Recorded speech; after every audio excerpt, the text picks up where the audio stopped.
And welcome to Fantasy Football G, guys. I'm your host, Kat, and we're going to be talking about our Game Week 16 transfer targets, as well as looking and naming a couple of differentials that you can bring into your squad to kind of gain rank and maybe even break off if that's exactly what you do. So, without further ado, let's get into it.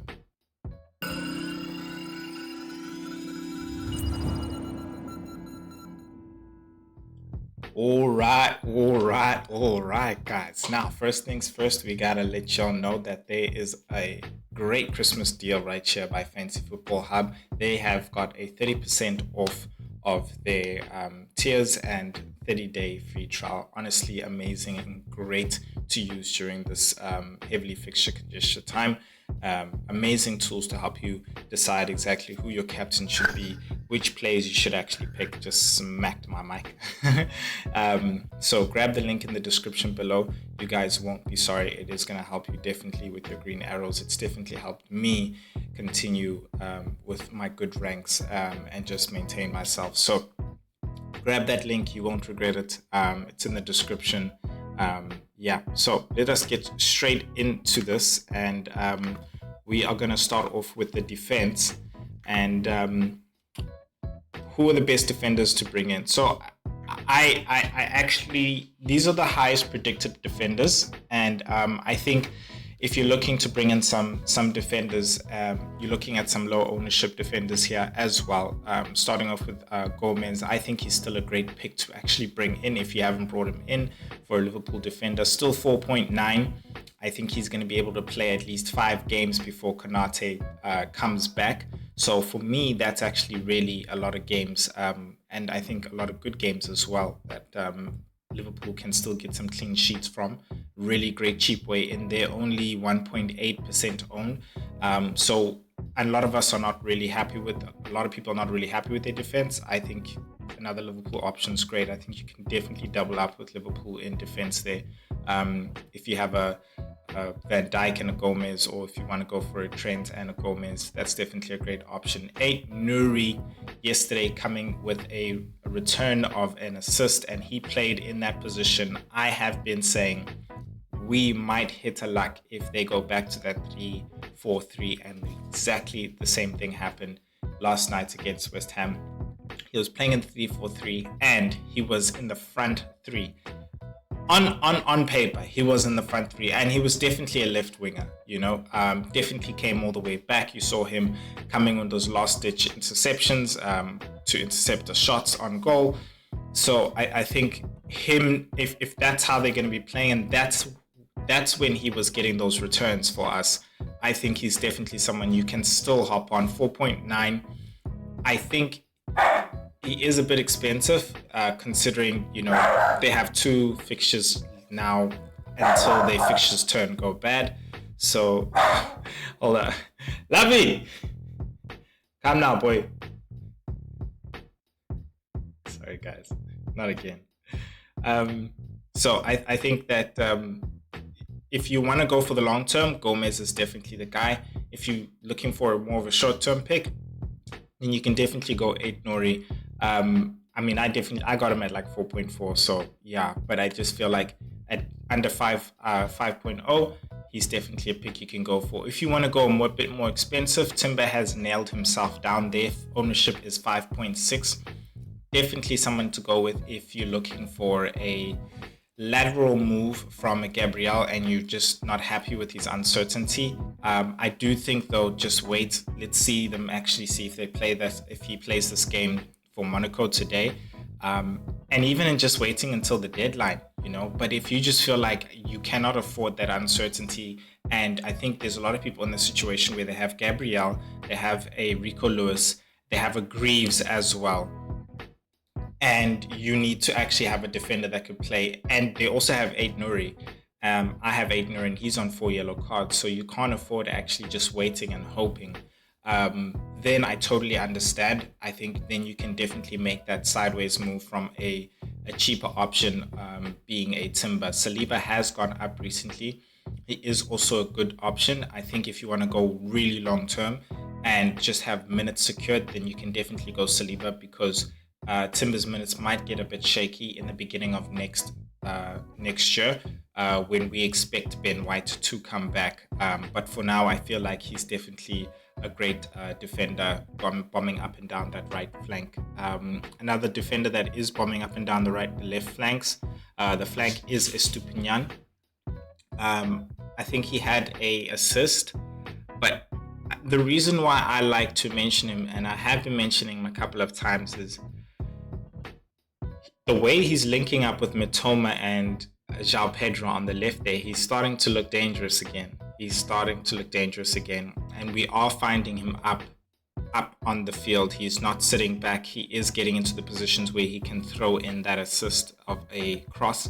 So I think he is somebody you can consider, a bit more expensive than, of course, your Aid Nouri and your Gomez.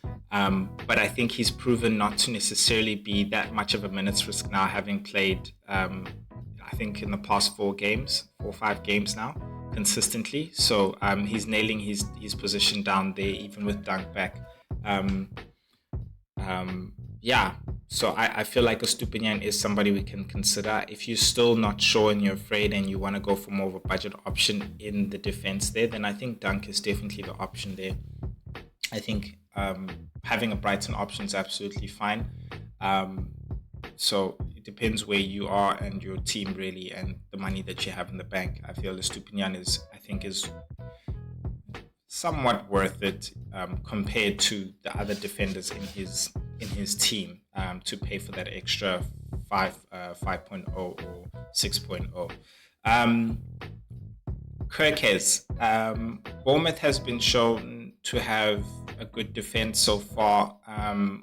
Probably the top 4 so far, I think, in non-penalty goals conceded. So I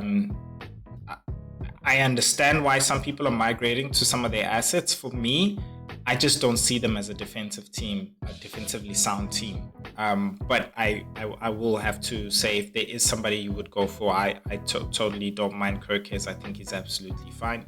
A good option as well. In terms of a differential, 4.9. Predicted to score 4.3 points.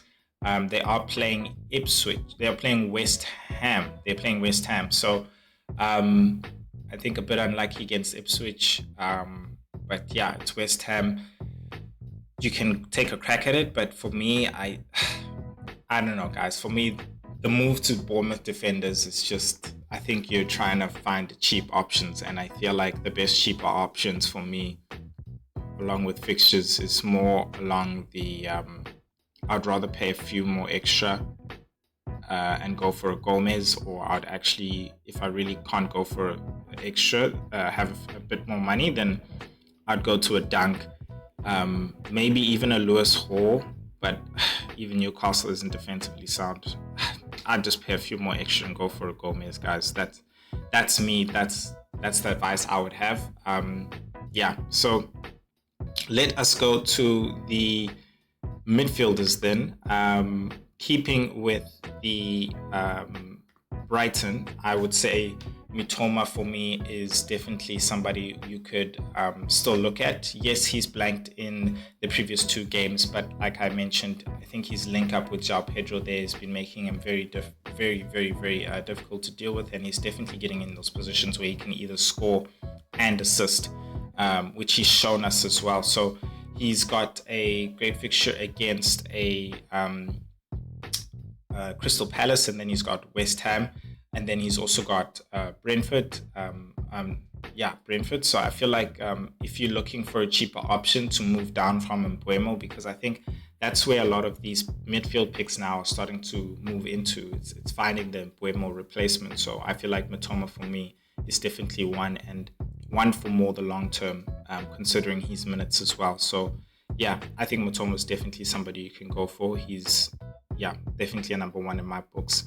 Somebody I mentioned in my previous video is Enzo Fernendes, who's been ticking along very well. I think he's had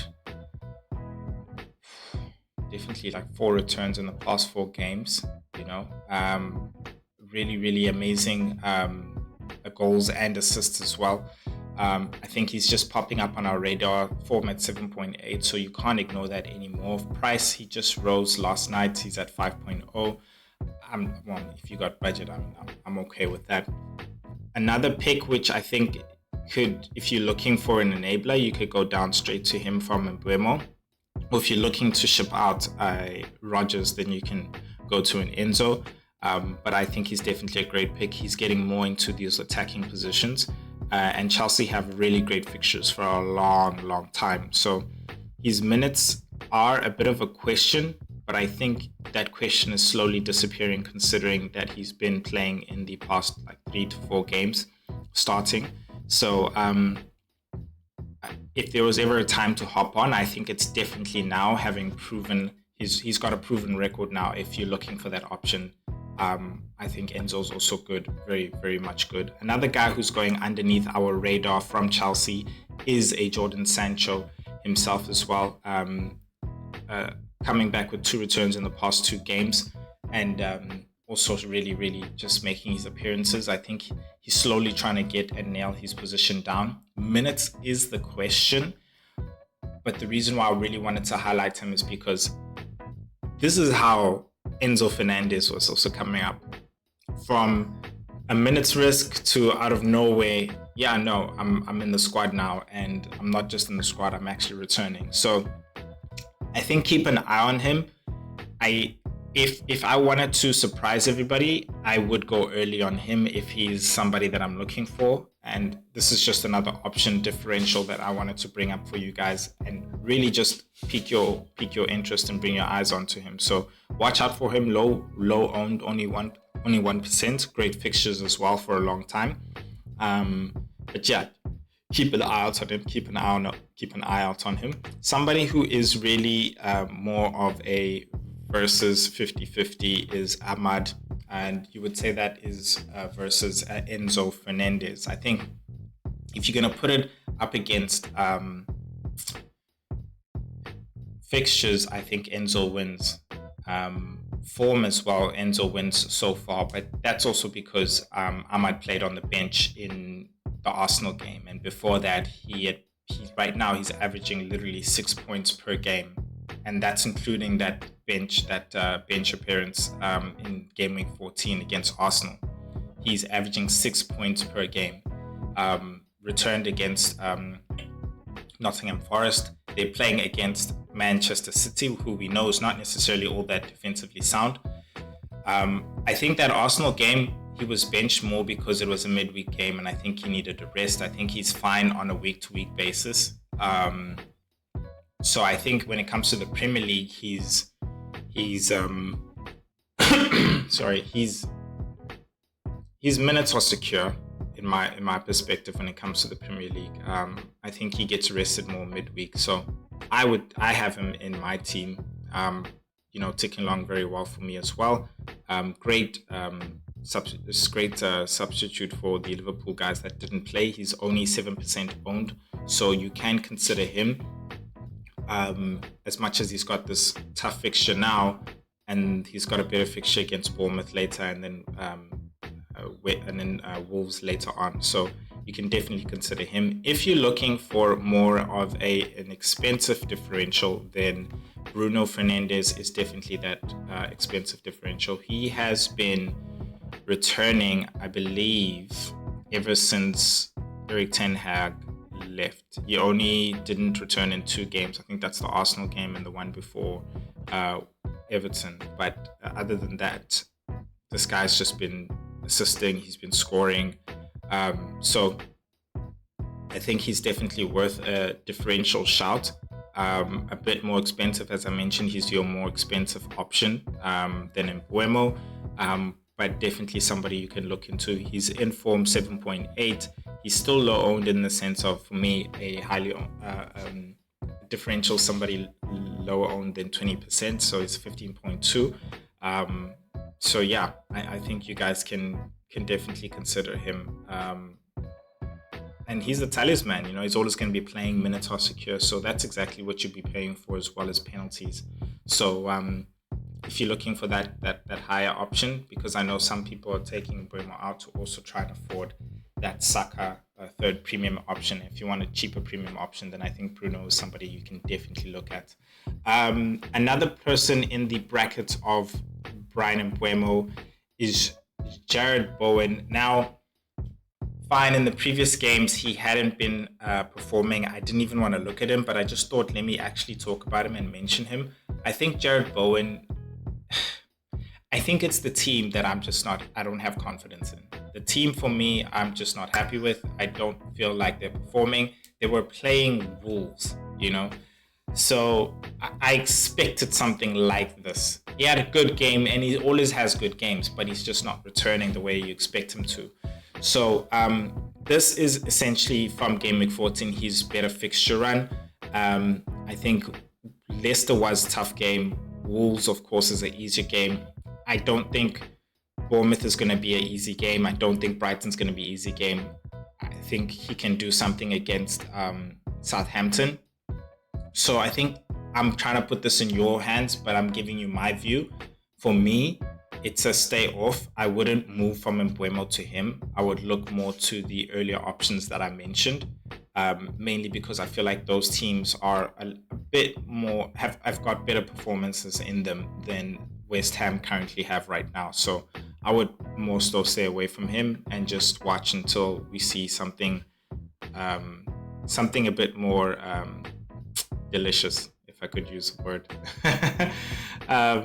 Something a bit more tempting. But guys, I just wanted to ask, if you're loving the content, please hit that like button. I really appreciate it. Helps me get out there as well. And most importantly, if you're really loving the content, then also hit that subscribe button. It really would go a long way for me, and I truly would appreciate that. I am on the road to 500. I'm here to bring you at least 2 to 4 videos a week. Would really appreciate that subscribe. But yeah, thank you to everybody who has already subscribed.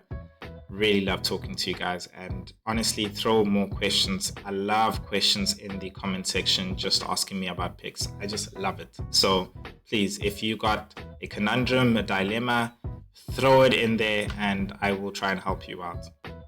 Awesome. Let us move on to the forwards now for Game Week 16. I think it's obvious. Isak has, of course, a really great fixture. They got 2 great fixtures coming up. Them along with Cunha, and he's predicted to score the highest. And this is bar, of course. Who's the Norwegian striker that we all just cannot get enough of? Erling Haaland.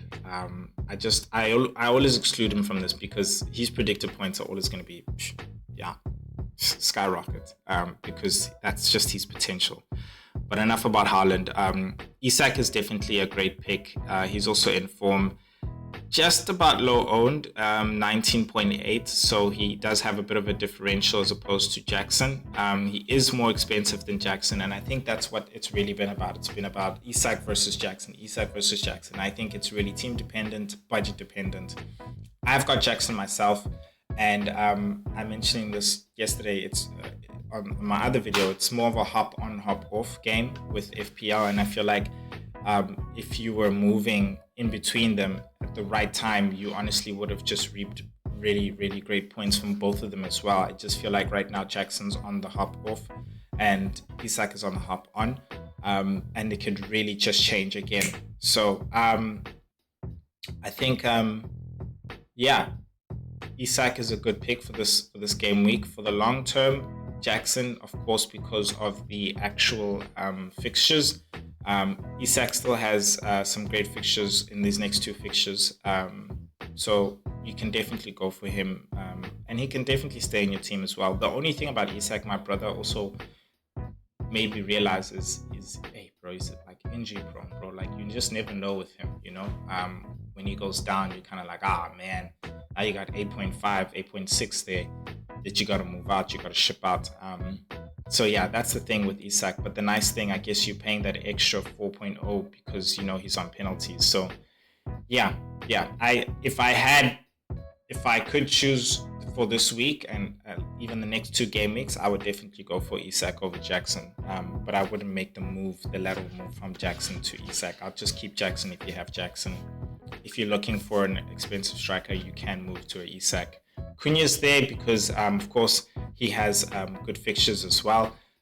Very much swapping with Newcastle, got Ipswich now, and then got a Leicester next. So has been blanking in the past three game weeks. Look, all I can say is, guys, you got 2 more game weeks to keep him, and then you can ship him out because his fixtures turn. I think we had him I definitely had him when he was returning earlier on. So really happy for those returns. He's still getting into those great positions and stuff, but he's just not on the end of those balls, and people are not really finding his balls that he's putting in as well, or putting them away. Should I say that? Because I think it's not Doherty, but one of his players, he laid the ball off for them and they just skyrocketed over the pebbles. And man, and then yesterday, the penalty, oh my goodness. The penalty shout, bro. Who was it? It was Belgrade who got stepped on and clipped on the back, and they reviewed it in VAR. I still don't have what the explanation is. If you guys have the explanation, please put it down in the comment section. But for me, Wolves should have had a penalty. That's it. That to me was a penalty. So I was upset. But anyway, a great person that you could bring in for Cunha around game week 18 is Wood. His fixtures, he's got a Brentford after this fixture. I think can't remember who he's playing next, but Wood is honestly just ticked along so well in this season. I feel like he's definitely a season keeper. I totally understand why people are sort of moved off of him, but you can see his ownership is still high. Everyone's ownership here is still fairly high. So I think Wood is somebody we can definitely go back to, especially game week, I believe, 19, when his fixtures turn really good. So he's here. I think he did I think more so because he's Wood, bro. He scores now and he's in and out every week, and I feel like that's what we need. Somebody we can sort of set and forget at 6.5. I think that's really good. It's definitely a great price down from Cunha as well. As Cunha's risen from 6.5 as well. So yeah, Wood is somebody you can definitely consider if you're looking to sort of set and forget, even for this week as well. I would still bring him in because he could surprise you even scoring against the big guys. So yeah, definitely you can go for Wood. Solanke is here because he's playing Southampton. He scored in the previous game week. And I think, when a striker always scores, fine, despite the fact that, he hasn't been turning it up. But his next fixture is a better fixture, then you can definitely consider him. The thing for me is their fixtures long-term are not necessarily the great, so he's more of a one-week punt. Not the greatest, to be honest, but he is playing against Southampton, so I don't know what else to say. If you want to take a punt, for me, that's my punt in the strike force. Yes, 7.5 is an expensive punt, but nonetheless, it is a differential if you really want to go differential, and that's what I wanted to do. I wanted to get a differential punt for the week for you guys as well, and that's at 8.7. Dominic Solanke.